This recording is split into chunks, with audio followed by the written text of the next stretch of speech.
Oke, berjumpa lagi dengan kita suami istri.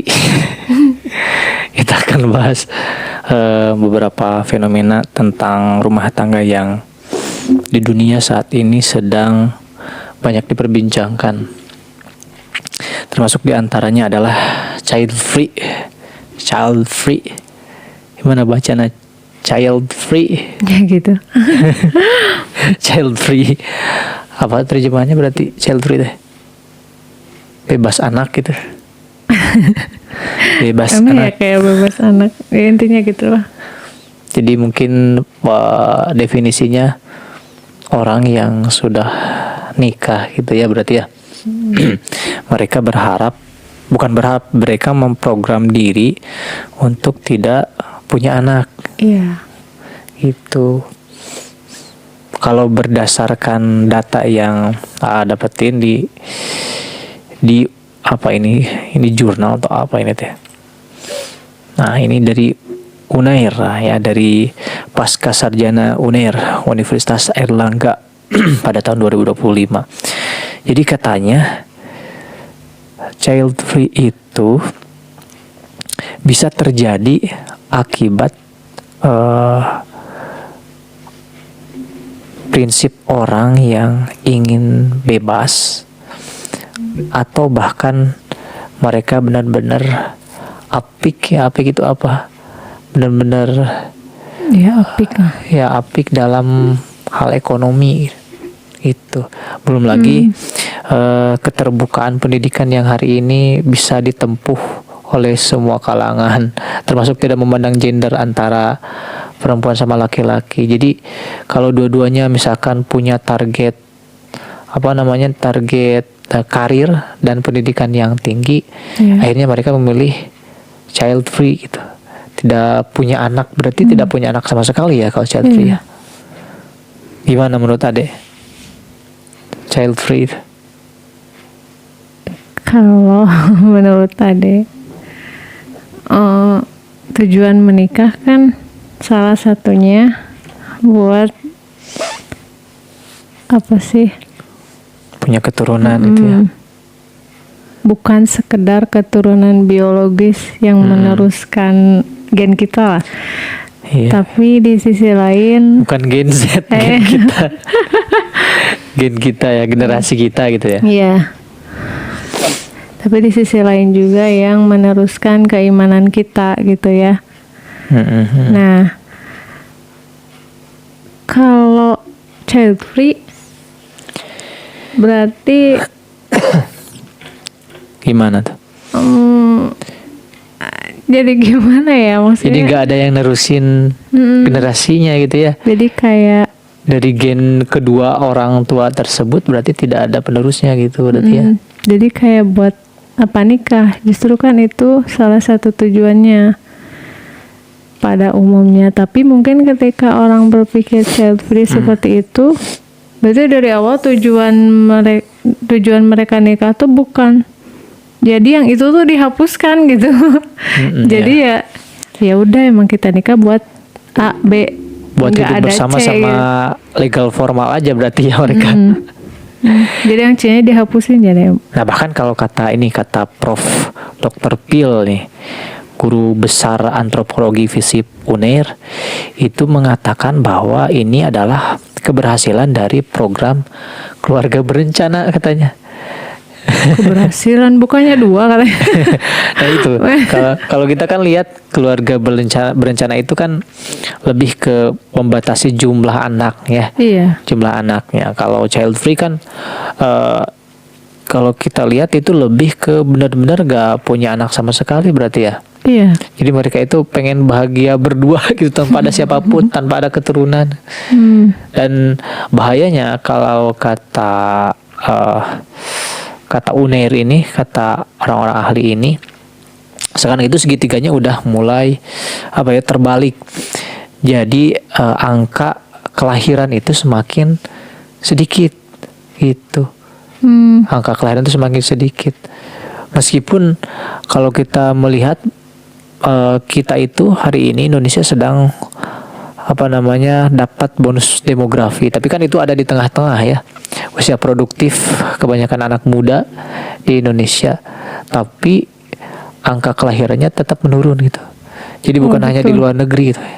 Apa ini pengaruh dari menonton film Korea luar negeri, drama-drama mereka gitu ya, hingga akhirnya ada child free? Gimana coba? Ini mungkin bisa aja salah satunya pengaruh dari luar, ditambah kan sekarang orang apa-apa diposting. Nah mungkin yang nyampe ke orang-orang yang pilih buat child free itu postingan-postingan yang menampilkan bahwa punya anak tuh ribet, bisa aja kan? Iya sih, Jadi bener ya. itu yang ditontonnya bisa itu, dan Bisa aja gitu ya. orang-orang yang sebenarnya menganggap anak itu anugerah karunia, emang mungkin nggak nyampe ke mereka gitu. Iya, ya, justru nggak? malah seneng ya. Gitu, justru kan punya anak tuh, kalau dalam fitrah based education, raise your child, raise yourself, besarin anak juga sama dengan ngebesarin kamu. Gimana kamu mau ngajarin, contoh ya, ngajarin sholat ke anak, kalau kamu sendiri misalkan sholatnya belum benar, belum cinta, apalagi tata caranya belum benar, masalah lainnya, jadi kan sama aja ngebenerin diri sendiri gitu, ngoreksi diri sendiri dulu sebelum ngajarin ke anak gitu. Tapi heran juga ya kalau gimana ya pemikiran orang-orang zaman sekarang itu. Kan kalau orang-orang dulu itu bahkan nggak cuman punya anak, mereka punya cucu aja rasanya kayaknya lebih dari punya anak. Itu orang sekarang gitu kok mikirnya gitu ya. Jadi punya anak juga kerasa beban gitu. Ini agak fenomena yang ini ya, yang mengkhawatirkan bagi umat manusia ini. Di Jepang itu kan udah mulai banyak sekolah yang tutup karena memang populasinya semakin sedikit, apalagi kan Jepang negara yang kecil meskipun mereka maju. Salah satunya karena child free. Korea Selatan juga sama. Maju tapi kalau nggak ada penerus ya jadi sama tutup. aja. Kayak warung tutup gitu. Child free ini.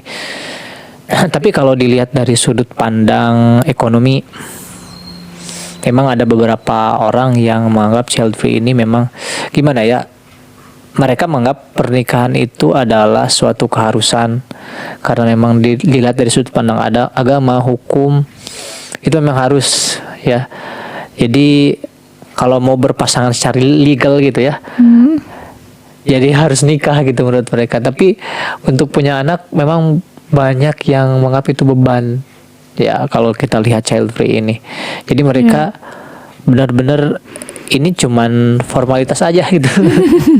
Formalitas aja nikah itu, gak pengen punya keturunan. Padahal kan kalau kita harus kasih informasi buat teman-teman yang hari ini mungkin belum nikah, yang nikah itu bukan cuma nyatuin dua orang yang saling jatuh cinta ya, tapi nyatuin dua keluarga dan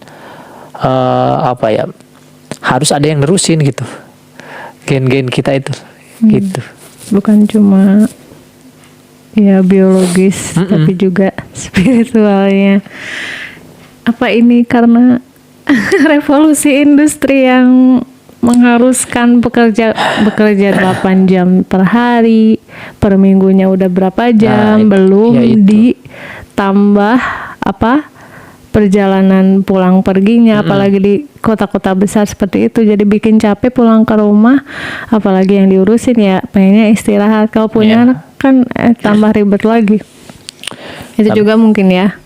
Iya, salah satu faktornya pasti itu. Nah ini katanya menurut Dr. MHD Zamal Nasution, SSI, MSc, PhD, wah gelarnya banyak. Nah ini jumlah penduduk suatu negara akan terus berkurang apabila semakin banyak individu yang menunda nikah, tidak menikah, atau menikah tetapi memilih untuk tidak memiliki anak. Ya iya jelas. Dari mana lagi kita mau dapat emang barang impor dari luar negeri ya gak bisa. Masih mending Indonesia jumlah penduduknya 280 jutaan. Nah Jepang, Singapura, Korea kalau nggak ada penerus ya gimana mereka mau lanjutin negara mereka? Siapa lagi? Kalau bukan penerus-penerusnya. Nah ini mungkin salah satu dari apa ya. Nah ini nih, kalau kata salah satu ahlinya juga, ini bisa jadi juga keputusan kolektif yang dipengaruhi oleh lingkungan sosial dan budaya komunitas. Nah, jadi child free ini ternyata bisa datang bukan dari diri pribadi tapi dari luar, dari eksternal, bisa dari lingkungan kita ataupun komunitas. Nah, dalam hal ini mungkin salah satu faktor yang mempengaruhinya adalah media sosial tadi. Iya. Mungkin, Maka bijak-bijak lah. Kalian menonton, oke boleh. Mungkin nontonnya kayak gitu. Sekedar pengetahuan aja. Biar bisa merencanakan dengan matang gitu ya. Misalkan kalau punya anak terus gini. Tapi jangan sampai yang buruk itu benar-benar masuk sampai jadi keputusan buat kita ke depannya Sama gitu. sekali tidak mau ya, enggak lah gitu. Tapi banyak juga enggak gitu ya. Kalau posisinya atau kemampuan dari orang tuanya, dari pasangan tersebut tidak memungkinkan gitu ya. Karena banyak juga tidak efektif gitu. Jadi gini, kalau lihat kan program KB dari pemerintah itu maksudnya kalau terlalu banyak anak itu kan cenderung banyak orang yang tidak punya kemampuan, terutama dalam masalah ekonomi. Ya, kalau pendidikan mungkin bisa dibantu sama yang lain. Alhasil mereka punya program 2 anak saja gitu ya. Tapi ini ternyata disalahpahami. Tapi kan sebenarnya bukan hanya di Indonesia, ini terjadi di seluruh dunia. Berarti kan faktor X-nya itu benar-benar bukan hanya sekedar program yang ada di satu negara, tapi memang kecenderungan orang hari ini di dunia ya memang seperti itu. Berarti emang ingin hidup bebas. Apakah memang benar tadi? Apakah karena jam kerja yang panjang atau pendidikan yang terlalu terobsesi dari perempuannya dan laki-lakinya, sehingga sisa hidup mereka itu ingin benar-benar dinikmati tanpa capek mengurus anak gitu.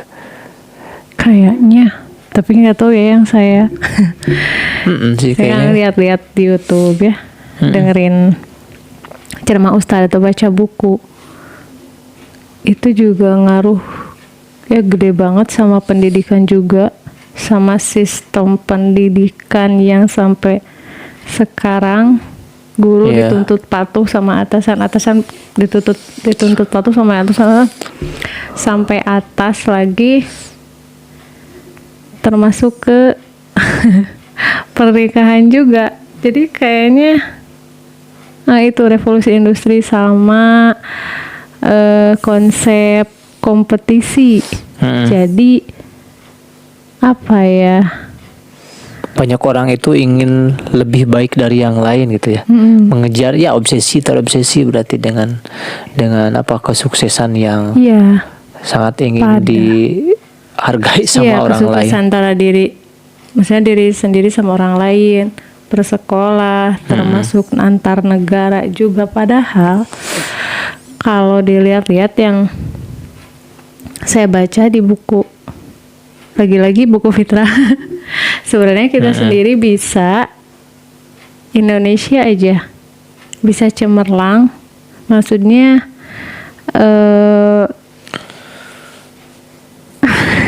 intinya bisa cemerlang dengan keunikannya sendiri. Indonesia kan negara maritim.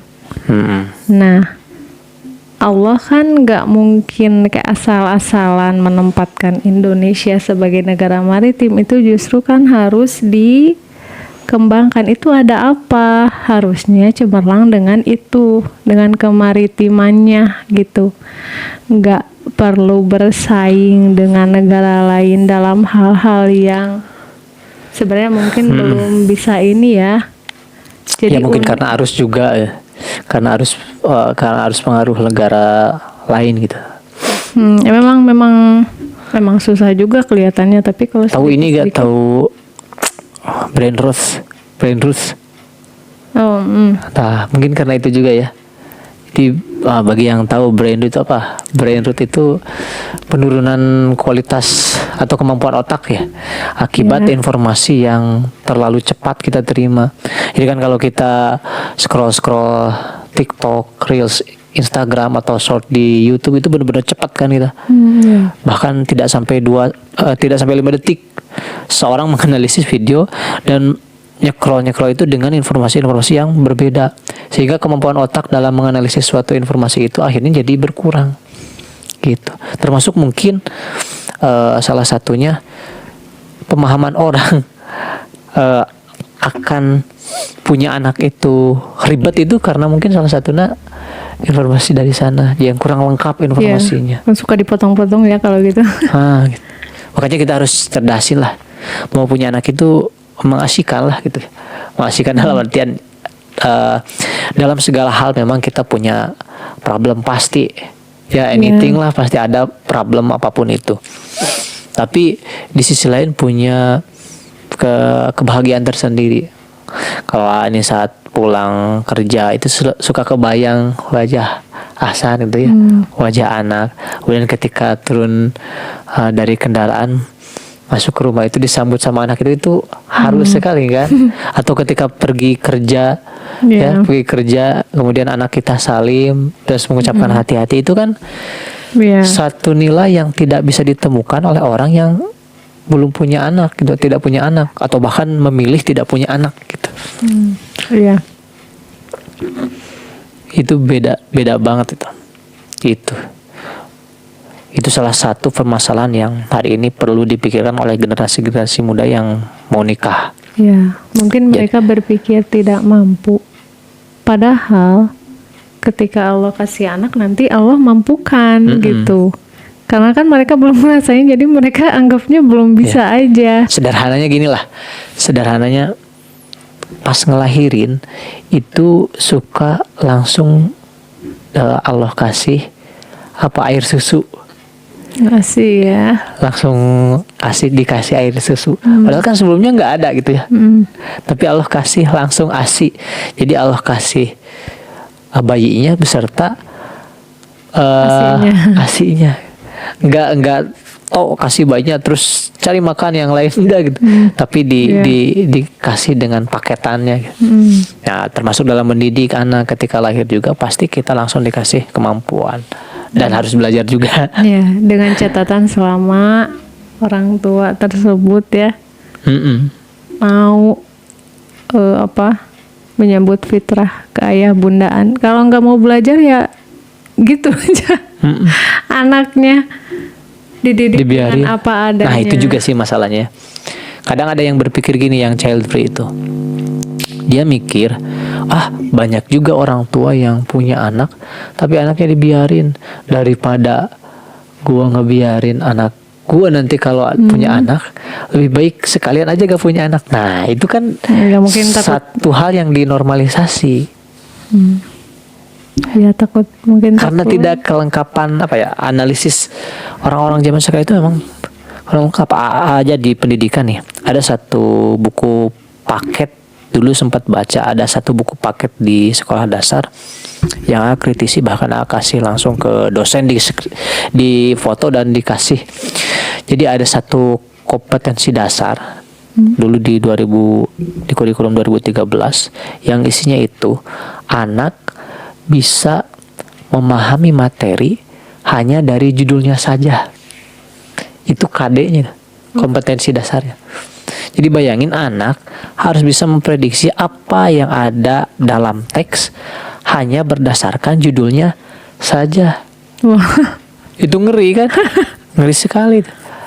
Bagaimana orang mau bisa literasinya komprehensif atau sempurna gitu. Cara bacanya kalau di pendidikannya aja disuruh kompetensi dasarnya aja nyuruh anak kita harus bisa nerawang isi teks berdasarkan judulnya aja. Itu sempat dikritisi, makanya punya kurikulum sendiri. Kalau di kelas mah udah aja ngajar gimana gua gitu ya, apa kebutuhan anak di kelas dan di lingkungan tersebut, kemudian kebutuhan dia ketika dia nanti akan dewasa. Nah, itu benar, karena sebenarnya kurikulum itu tidak bisa diseragamkan Ya, nggak bisa. Mas. karena melihat lingkungan, juga keunikan tiap anak. Nggak bisa lah, nggak bisa disatuin. Apalagi Indonesia itu luas banget ya. Iya benar-benar. Wah, luas beragam. banget. Luas banget. Salawu aja. Satu kecamatan ya berangkat hampir 1 jam. Itu satu kecamatan. Indonesia itu Lu. benar-benar luas. Itu salah satu permasalahan rumah tangga yang harus diketahui oleh generasi-generasi yang hari ini sedang bucin-bucinnya gitu, dengan pasangan-pasangannya. Mereka bayangin, mungkin mereka bayangin rumah tangga itu seperti di film-film gitu ya. Setelah menikah itu langsung hidup bahagia gitu.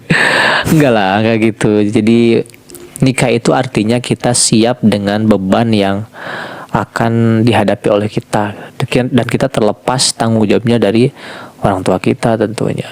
Jadi jangan bawa-bawa lagi orang tua kita untuk mendidik anaknya atau cucunya nantinya. Itu tanggung jawab kita. Bukan tempatnya. Meskipun terlihat memang kayak bisa, tapi enggak. Tiap anak ya pengasuh terbaiknya tetap orang tuanya. Meskipun memang terlihat kadang orang tuanya tuh seperti itu, tapi sebenarnya Iya. Allah kan udah ini ya. Include ya. Iya. Udah include. Dengan catatan orang tuanya mau belajar. Mau belajar lah, enggak. Sekarang mah ada di manapun ya belajar. Bahkan Gak usah baca buku, kalau baca buku ngantuk gitu. TikTok lah, Sosial scroll dikit-dikit. Tapi jangan di-scroll cepet-cepet. Maksudnya di situ aja, maksudnya yang Brain sehari-hari udah dapet gitu. Kalau susah baca buku, TikTok aja lah gitu. Tapi niat pilih-pilih kontennya. Iya. Gitulah, jadi At least gitu ya, maksudnya. ya at least Gak gitu. mungkin gak dapet info gitu. Kecuali kalau punya kesenangan yang lain. Ya, Indonesia, bukan Indonesia, dunia. Semakin hari semakin banyak yang kita temui itu makin bukan anomali ya, memang semakin terbalik. Dunia itu terbalik hari ini. Bukan berputar lagi, udah terbalik sekarang. Akhir zaman. Itu satu permasalahan dalam rumah tangga yang harus diketahui. Kemudian yang kedua, ada permasalahan hari-hari ini yang banyak diperbincangkan dan case-nya itu benar-benar banyak. Ya, case-nya itu sangat banyak sekali. Yaitu kasus perceraian. Iya. Kasus perceraian. Kira-kira tebak dulu sebelum kita buka data dari Badan Pusat Statistik. Tebak kira-kira angka perceraian itu terbesar karena apa? Menurut Ade? Selingkuh sih. Selingkuh. Kalau yang terbesar. Kalau selingkuh sepertinya jarang kayaknya. Meskipun itu salah satu penyebab, tapi kayaknya jarang kayaknya. KDRT. Jarang ketemu. Jarang. KDRT.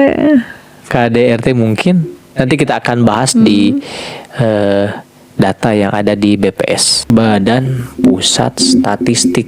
Nah, kalau lihat data-data di Indonesia ya dari BPS aja, buat apa ada lembaganya kalau kita nggak baca. Ini ternyata perceraian itu ada macam-macam jenisnya. Baru tahu. Macam-macam penyebab. Penyebabnya ya, bukan jenisnya. Macam-macam penyebabnya. Ada apa saja nih? Pertama ada faktor karena jadi ngerempet sekarang. Jadi ngerempetnya dari mangga ini. Pertama karena ada ini digeser dulu.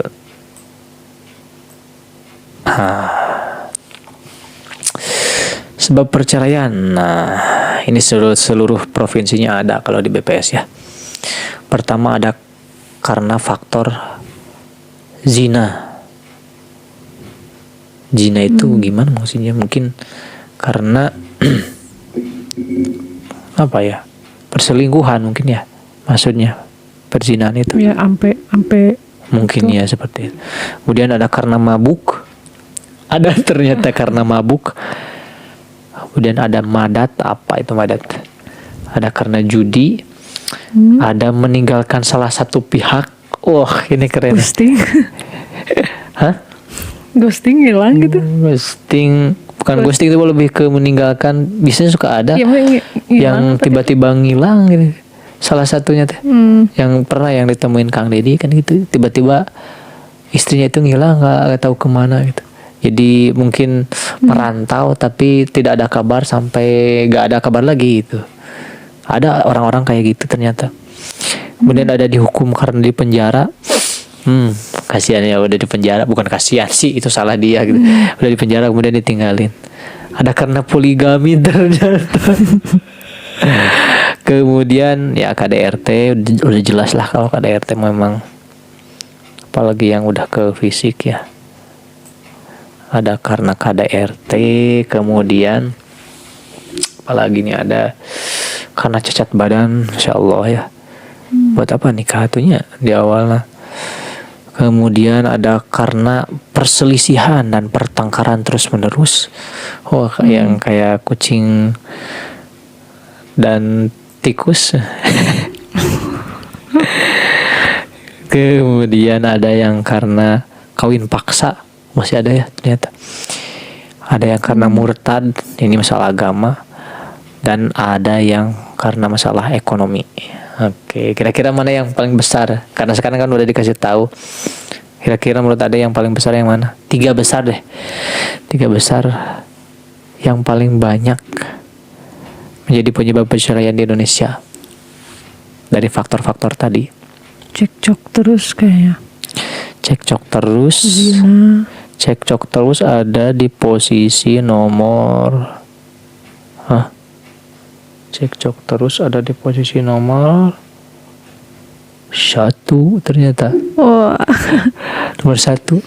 Jadi perselisihan dan pertengkaran yang terus menerus. Ini menjadi nomor 1 alasan suami istri itu berpisah. Yang kedua itu, peringkat kedua itu ada di karena masalah ekonomi. Ternyata masalah ekonomi ada di peringkat nomor 2 ya. Kita akan bahas satu persatu di yang 3 besar aja ya. Yang ketiga ada karena mana? Yang ketiga berarti, ini 31.000 nih. Karena meninggalkan salah satu pihak ternyata. Ternyata perselingkuhan nggak masuk 3 besar. Kalau mungkin sedikit yang ketahuan. Sedikit ketahuan sih. Oke. Kita mulai dari nomor 3 ya.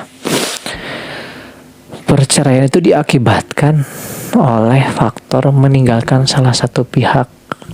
Kebayang nggak gimana case-nya itu? Kasusnya itu gimana? Kalau Ama sempat lihat videonya Kang Deddy Mulyadi. Jadi ada seorang, bahkan pernah lihat 2 video Kang Deddy Mulyadi. Yang satu yang masih ingat, ada seorang sarjana teknik. Dia kerjanya di seorang yang punya dagang tanaman kayak gitu. Jadi ketika ditanya, kata Kang Deddy, ini tulisannya bagus katanya. Akang sekolah ya? Sarjana teknik katanya. Oh, sarjana teknik. Kunaon bisa gawe di dia? Kenapa kerja di sini nggak di industri gitu ya? Kan biasanya sarjana teknik di industri pernah katanya. Tapi kalau di pabrik-pabrik mungkin dia sedikit waktu buat anak katanya. Kemana istrinya?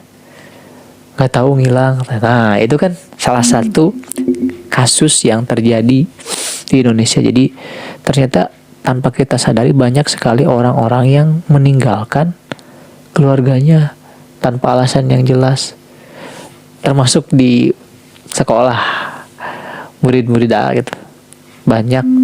Yang dulu sih, kalau yang sekarang alhamdulillah kalau yang kelas sekarang itu relatif lebih bagus gitu. perawatan orang tuanya. Tapi kalau yang dulu-dulu itu banyak sekali yang orang tuanya itu salah satunya nggak tahu kemana. Bahkan ada seorang anak yang tinggalnya itu dengan neneknya. Oh, Kedua-duanya nggak ada, dan mereka berpisah tanpa tanpa alasan yang jelas. Itu kan yang jadi korban anak lagi gitu. Jadi benar-benar banyak banget kasus yang kayak gitu. Itu salah satu kasus. Ini itu yang terdata, berarti kan ini yang terdata yang aja tercatat, yang belum. banyaknya. Berapa tadi jumlahnya? 31.000. Itu nomor 3 ya. Gimana menurut Ade? Meninggalkan salah satu, kira-kira apa penyebabnya? Penyebabnya karena mungkin males ngomong, maksudnya males diskusi, kayak ya udahlah gitu. Ngilang aja gitu. Padahal kan Ini kasus only just 2024 gitu. Hanya 2024 aja. Segitu kasusnya itu hanya 2024. dalam setahun. Enggak tahu 2024 atau jumlah yang terdata sampai 2024 gitu ya. Kayaknya 2024 aja. Banyak banget berarti ya. Total jumlah kasus perceraiannya itu sampai berapa? Kalau total dari semuanya itu sampai 399.921, hampir 400.000 kasus perceraian di tahun 2024. Gila. Nomor 3, meninggalkan salah satu pihak itu perceraiannya. Itu mungkin saja bisa udah punya anak, bisa juga belum punya anak. Berarti kalau belum punya anak, kira-kira apa menurut Ade yang meninggalkan salah satunya? Kayaknya mungkin males ngomong ya tadi.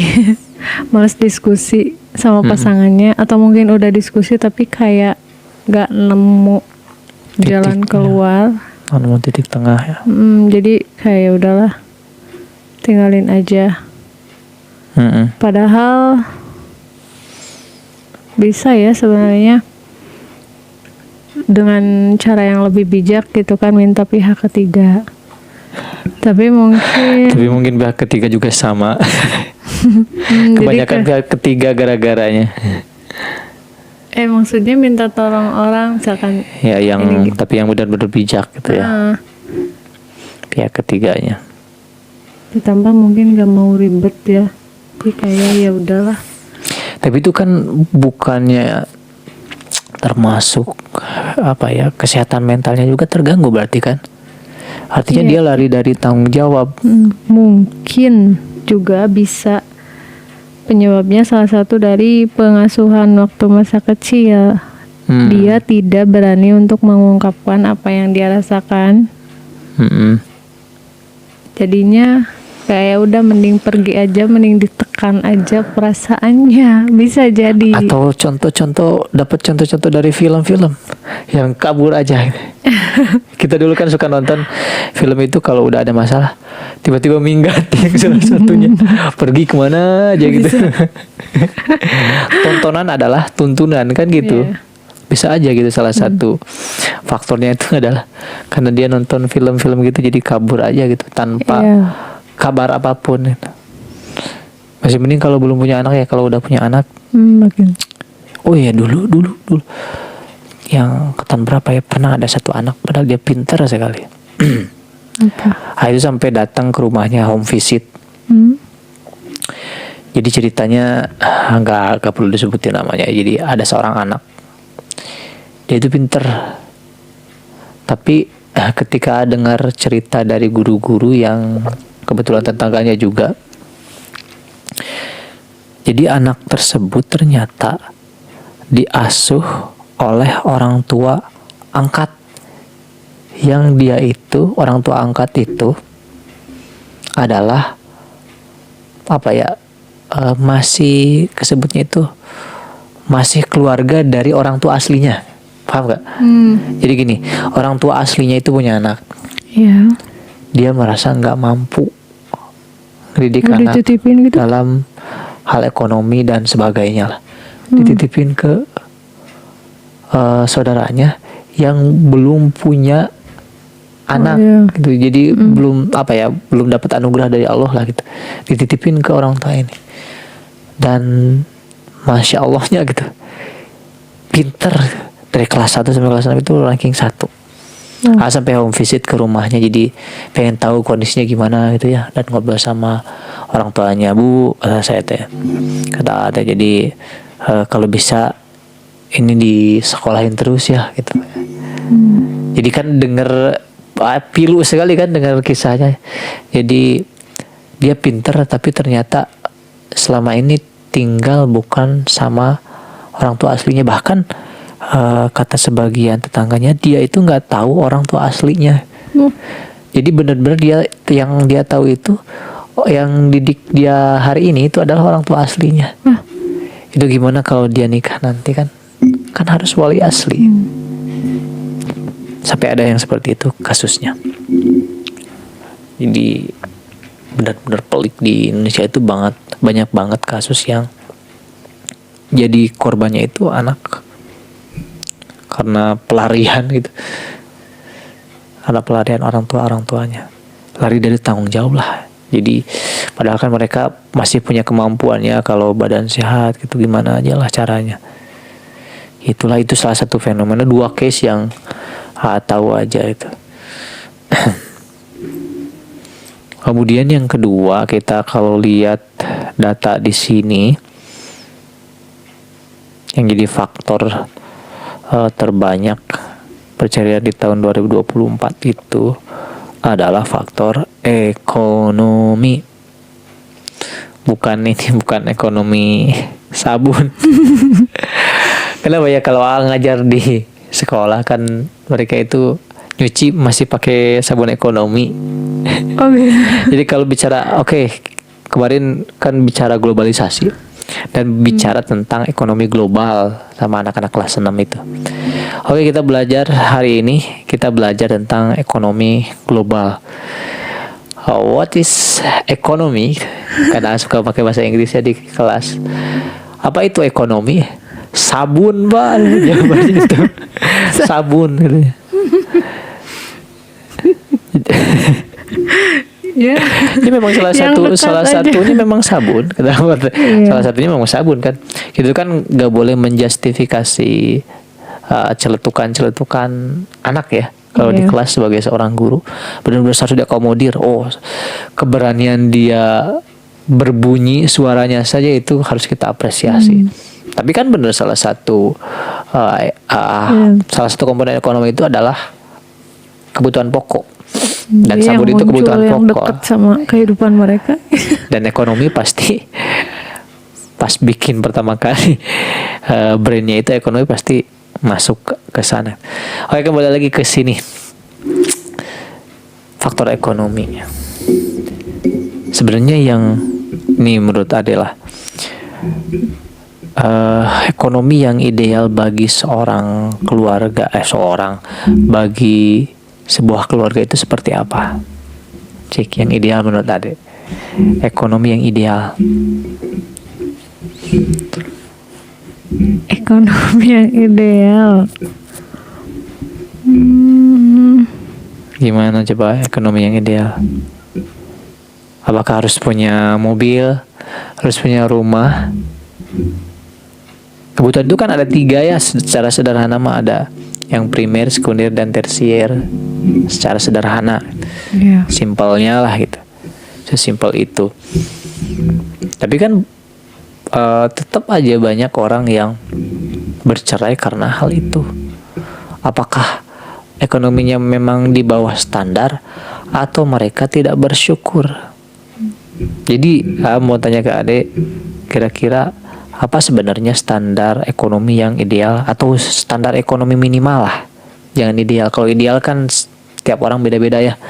Kalau ideal, standar ekonomi minimal di Indonesia seperti apa bagi sebuah keluarga?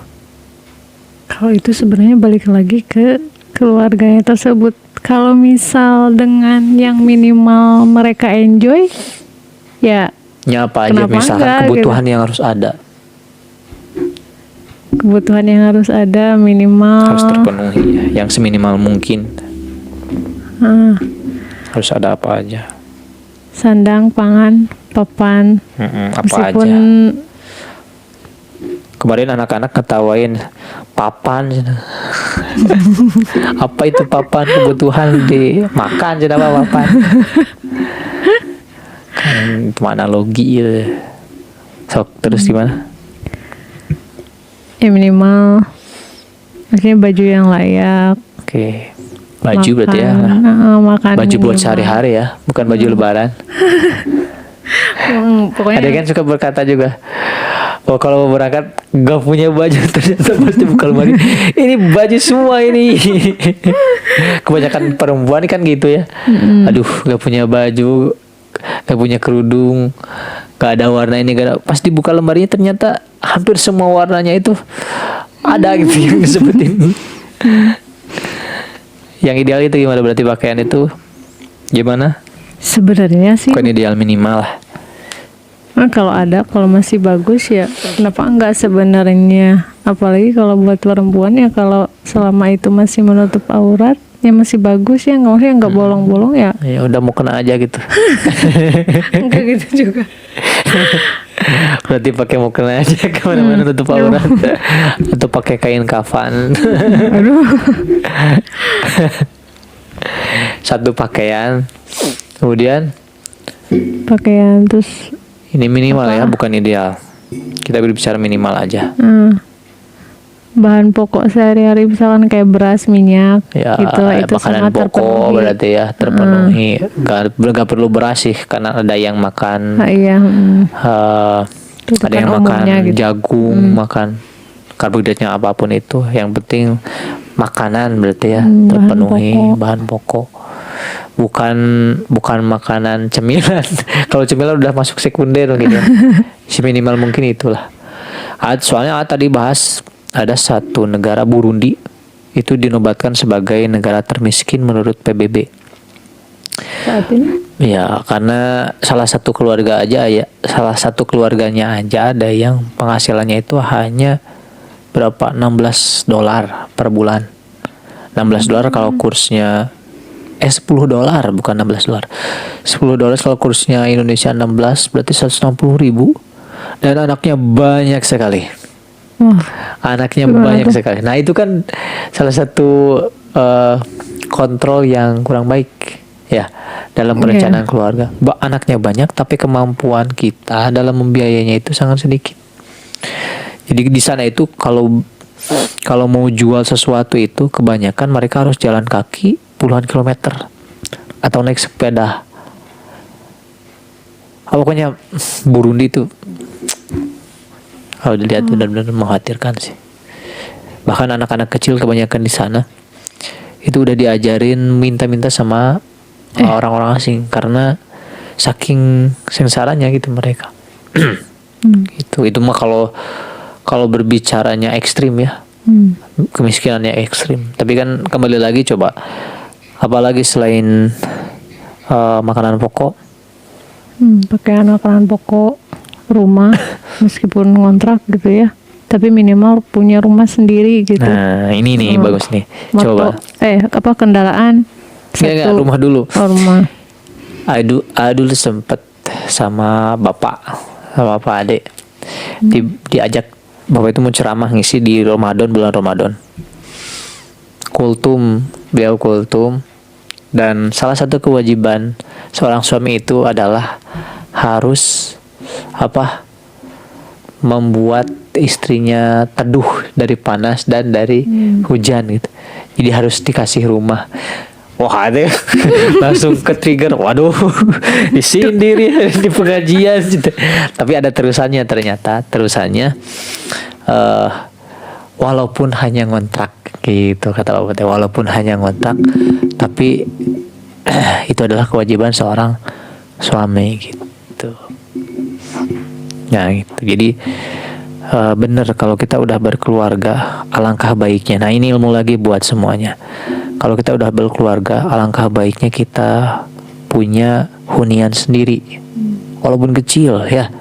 Kalau menurut kita ini pandangan kita ya, pandangan kita meskipun kecil, mendingan kita punya hunian sendiri daripada kita harus bersama orang tua. Meskipun banyak orang yang berbeda perspektif karena memang satu dan lain hal, terutama masalah ekonomi pastilah itu ya pertimbangannya. Tapi kalau mampu walaupun sedikit walaupun kecil lebih baik punya gitu. Supaya kita tahu berjuang dalam hidup itu seperti apa. Itu berjuang di Ya. Kecil. Dan itu kewajiban sebenarnya, kewajiban. meskipun satu petak gitu ya. Nah, orang-orang Nggak apa-apa. Nggak apa-apa. Meskipun tenda mungkin. mertuanya atau Nggak sih kalau tenda mah terlalu dingin. meskipun mertua atau orang tuanya baik, tapi tetap ya kalau di rumah rumah orang Pasti ada. gitu, beda. Pasti ada bedanya. Iya, nanti juga pasti Allah kan mampukan sebenarnya. Ya berarti itu ya faktor apa perceraian. Berarti kalau kita lihat dari faktor-faktor yang minimal saja, berarti kalau dari faktor ekonomi, perceraian itu akibat mungkin kebutuhan pokoknya tidak terpenuhi berarti ya.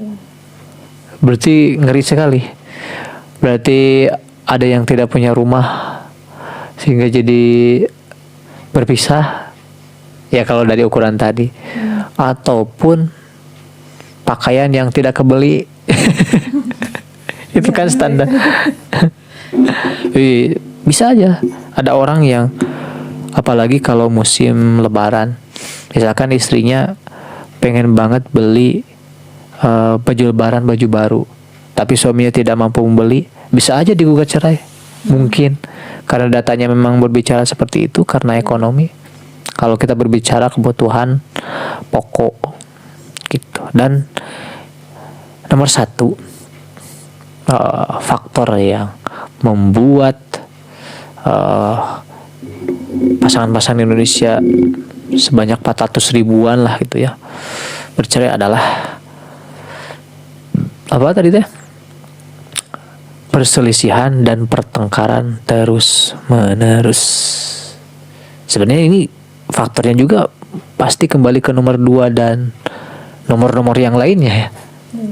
Cuman mungkin alasannya lebih general karena mungkin tidak ingin terlalu dibahas lebih rinci mungkin ya saat di pengadilan agama. Kan kalau perceraian itu kan pasti masuknya ke pengadilan agama terlebih dahulu, kemudian mungkin ditanya apa alasannya, mungkin udah aja banyak bertengkar gitu ya.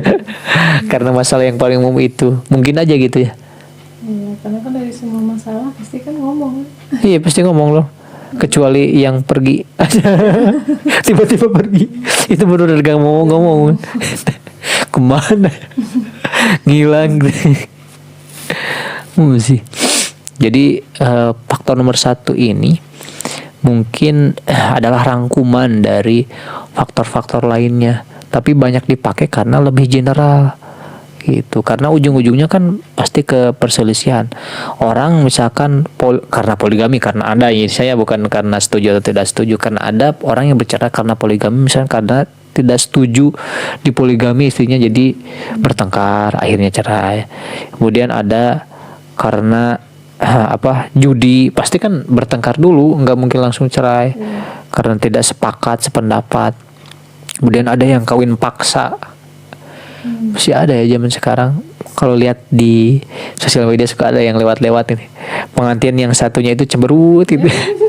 Atau kita lihat orang yang sangat tua dengan yang sangat muda menikah, itu kan agak ini ya, kayaknya diduga gitu di kawin paksa atau masalah agama, murtad dan sebagainya. Dan semuanya terangkum dalam perselisihan dan pertengkaran yang terus menerus gitu.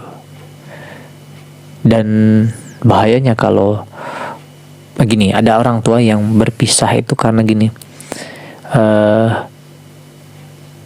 kita takut karena kita terlalu banyak berselisih, jadi akhirnya berpisah karena tidak ingin anak melihat kita bertengkar terus. Ada loh yang kayak gitu. Gimana? Itu normalisasi atau bukan? Gimana tadi? Enggak. Jadi orang tua pisah karena takut anaknya lihat orang tuanya berselisih. Padahal kan pisah juga jadi salah satu trigger anak. Ya banyak yang broken home, dan teliti itu akibat dari broken home. Jadi seperti apa? Apakah itu normalisasi atau bukan? Berpisah karena hal tersebut alasannya, coba. Masih udah sama aja, mau cekcok terus, mau pisah, orang dua-duanya juga berdampak. Iya sih, tetap berdampak ya. Cuman kalau bertengkar mungkin lebih lebih kena gitu. Kalau berpisah mungkin kan ada, kita lihat beberapa artis juga yang berpisah, tapi berpisahnya itu dengan damai gitu. Seakan-akan mereka punya kehidupan masing-masing dan anaknya itu tetap bisa bisa berkomunikasi dengan keduanya. Padahal ketika satu rumah tapi tidak akur, anaknya lebih stres itu. Ada yang gitu katanya. Pilihan ya. Meskipun dalam kalau kita lihat dari sudut pandang agama, bercerai itu kan boleh ya. Boleh tapi tidak disukai. Ini hukum yang unik sih, bercerai itu. Boleh tapi tidak disukai gitu. Jadi Allah pun tidak suka perceraian, dan ada satu setan yang memang tugasnya itu gitu. Iya, siapa si Dasim? Tapi pernah dengar, nggak tahu ya, dulu juga nggak tahu dari mana, emang nggak dicari detailnya. Katanya memang boleh, tapi Allah benci. Apa emang benar Allah benci itu sama perceraian? Gitu katanya. Nggak tahu, pokoknya nggak dibuat. Sih emang ini mah kedangkalan ilmu kita aja, dan sebatas hukum yang kita ketahui aja katanya gitu. Jadi salah satu hukum yang unik itu sah-sah saja berpisah, daripada soalnya kan gini, ada nabi yang disuruh meninggalkan istrinya karena istrinya mengumbar keburukan nabi tersebut. Kan gini, kalau rumah tangga pasti ada hal-hal yang buruk lah gitu. Harusnya itu aibnya disembunyikan kata seseorang itu. Tapi kan istrinya tidak bisa menahan umbarannya, tidak bisa menahan aib suaminya. Alhasil suruh diceraiin gitu. Ada yang suruh diceraiin gitu. Ya, jadi gitu yang disebut disebutnya. Kalau disebut haram kan tidak. Gini, sebenarnya masalah hukumnya fikih itu kan gak mutlak ya. Satu hal gak bisa dikatakan haram terus. Kayak gini, makan babi haram atau halal? Tergantung. Kalau kita di hutan tersesat, boleh itu sedikit aja gitu untuk mengganjal perut.